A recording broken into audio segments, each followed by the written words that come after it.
The Salem Seven were hot on their tail lights. Agatha and the coven were driving down a long, never-ending highway. It felt like something out of a dream. Dottie slammed on the gas. They had to shake off their pursuers. "We can't outrun them forever!" yelled Tommy, gripping his seat. It was true, the Seven were gaining on them.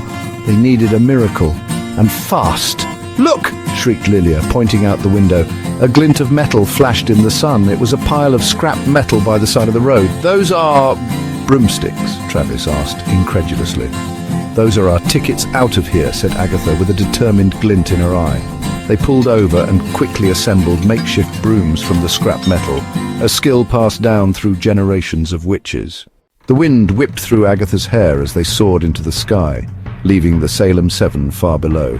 The makeshift broomsticks creaked and groaned, struggling to stay airborne. "I don't think these things are going to hold much longer," shouted Jen over the roar of the wind. Suddenly, Travis's broom gave way, sending him plummeting towards the trees. "Travis!" Agatha cried out, reaching out for him with her magic. She managed to break his fall, but the effort sent them all spiraling down into the forest. They crash-landed in a heap, bruised and shaken.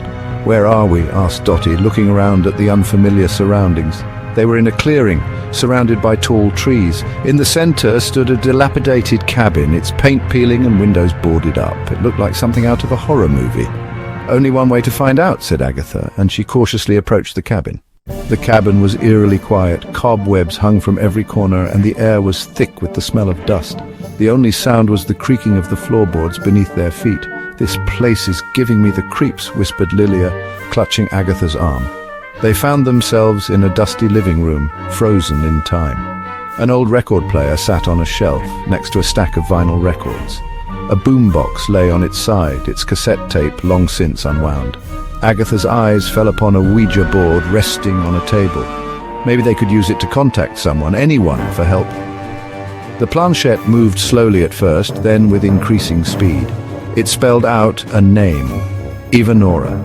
Agatha's heart skipped a beat. It was her mother's name. A cold wind swept through the room, extinguishing the candles. Ivanora's voice echoed, "Agatha, you should not have come." Suddenly, Agatha's body stiffened. Her eyes glowed with an eerie green light. Ivanora was in control. She lunged at the coven, her magic blazing. "Agatha, stop!" cried Alice, stepping forward.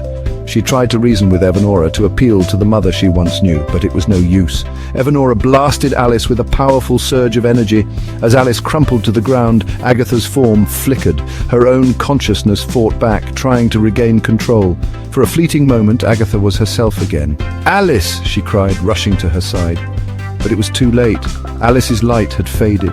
Teen watched in horror, his heart breaking. He saw red. It was Agatha's fault.